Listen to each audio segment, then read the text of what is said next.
To the Honourable Clayton Cosgrove. Mr Speaker, I, like all Canterbury members and other members of this House who have taken the trouble and shown commitment to come down and assist our fellow members of our community, understand very clearly the difficulties that our fellow citizens are dealing with. I want to acknowledge, I think I used the phrase when we had a number of memorial speeches in the Parliament, that there is a dust cloud, or a metaphorical one now at least, hanging over the people of Canterbury. And I think I said that that cloud is filled with tears, the tears of people who have lost loved ones, the tears of people who have lost their livelihoods in their homes, who have had their lives disrupted, their children's lives disrupted. But I said at the time also that I believe that we will rebuild our province, and we will rebuild it, and it will reflect the grit, the generosity of spirit and the good nature and guts of the people of Canterbury. We will have a modern city, we will have a modern province, and though it is hard when you look constituents in the eye and make that commitment to them, it's hard almost for those constituents to believe that, especially those who still don't have the basics of life, a toilet, the elderly folk who still have to go down in the early hours of the morning to a thing called a portaloo, which is a pretty ugly encounter for those of us in our younger years who are vulnerable in our community. I say this, that as I've said throughout this debate, that the Labor members of Parliament, Ruth Dyson, Brendan Burns and Leanne Dalzell, who cannot participate, Leanne can't participate in this debate given that she is required in Christchurch at another public meeting assisting her community, but I think it is noteworthy to breach standing orders in that respect and note that she cannot be present. Or Jim Anderton, who has also worked diligently, and Kennedy Graham. All those members on this side of the House have committed in good faith. We keep our word to this process. We've kept our word. In fact, in my capacity, I have stood in public meetings that I have organised and actually defended Jerry Brownlee and his government, where I thought it has been appropriate. That is not in my nature, I have to say, but there is a higher calling. There is a higher calling in respect of this disaster that we face. And where cheap shots have been taken, I have stood and defended the EQC, defended Mr Brownlee and defended his motives and his government. But I have to say that our commitment to a bipartisan process has been sorely tested by that member in the last few weeks, not just the last few days, where we have received commitments from the Minister, where he has looked us in the eye and said he will do and do certain things and provide certain information, and has then, without a flinch, I have to say, that shows the character of the man, observed that he has changed his mind, that he has breached those commitments. And I observed that. And we have been placed in a situation, and the people of Canterbury have been placed in a situation, where a piece of legislation, the powers with which I have certainly not seen in my time in this Parliament, has been put before this House in such a way that it has not had proper scrutiny. Now, there'll be those people watching the show, as it were, and those people who are listening who are in deep trouble in Canterbury, and they're probably saying, look, Clayton, just you guys work together and get on with it. And we understand that principle, and we agree with that principle.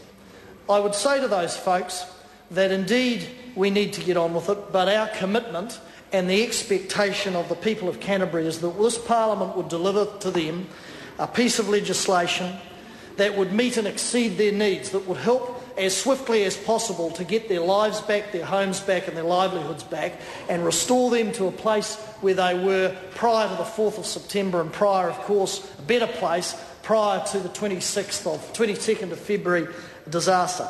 The people of Canterbury expect us to deliver the best possible authority for them, the best possible outcome for them. Well, I have to say to the people of Canterbury that that has not been possible today, because the Minister has embarked on a course akin to a parliamentary steamroller. He did accede to a one-day select committee. It wasn't actually a day, it was 4 hours and 40 minutes of public hearings plus deliberation. And out of that select committee, interestingly, came all but one of the amendments that the Minister put on the table of the House, I think 4.5 hours into the committee stage. Had it not been for that select committee process which the opposition demanded, and we demanded it because there are experts out there who have contributed in a positive way to this bill, the minister, it seems, would have had but one amendment as he trots off to an early shower. Order. And I say this, sorry, I hear some barking. Yes, I can say that. Read your standing orders. And I say to you, sir, that had we not had that select committee process, that the Law Society, even the Legislative Advisory Committee, the 3 local authorities who received very short notice, a few hours' notice to attend, and the Insurance Council, critical to the process, the DHB and others, elected folk, would not have had any opportunity to bring their views forward and bring their positive ideas. And it must have been positive for the Minister, sir, because his SOP contained all their ideas and only one of his own. So that's a win for the people of Canterbury. But then that SOP, sir, was not allowed to have appropriate scrutiny, and now we're going to be guillotined in about an hour and 5 minutes, because that's the process that Mr Brownlee's embarked upon. So we support the legislation. We'll support it, and we will, even though we have grave reservations as to the quality and whether it will deliver for our people, we will, and we've given a public commitment to that, after the 3rd reading, we will continue to work with the government to attempt to make it work for the people of Canterbury. For all those people that Mr Brownlee mentioned who have worked their guts out in the last 6 or 7 months to help their fellow Cantabrian, for those people actually around New Zealand who have contributed money and time and who just appeared in Christchurch and Kaiapoi and Mount Pleasant with shovels in their hands to help people. And for those people who shed a tear most nights because they don't know when they're going to get their lives and their houses back.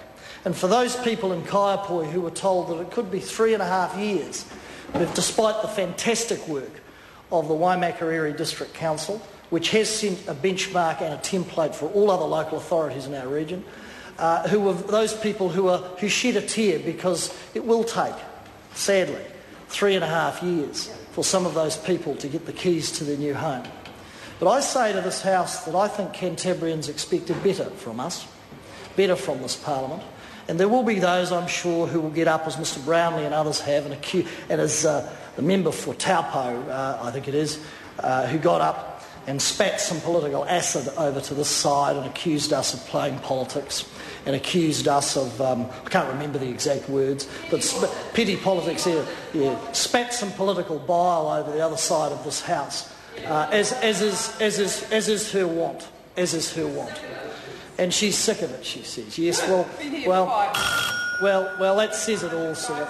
Well, the people of Christchurch aren't sick of members of Parliament, Green member, Mr Anderton, myself and others who've got up and proposed amendments in a serious way to ensure that this bill, I should say, is in the best possible shape it could be, despite the political acid and bile that's been spat from that member.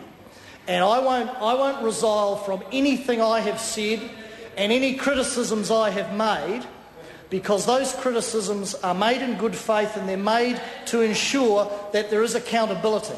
Because there is a clause in this bill called an ouster clause, and it reads thus, clause 73.2. The recommendation of the relevant minister may not be challenged, reviewed, quashed or called into question by any court. That is the sort of czar clause. That can't be challenged by any legal organ in this land.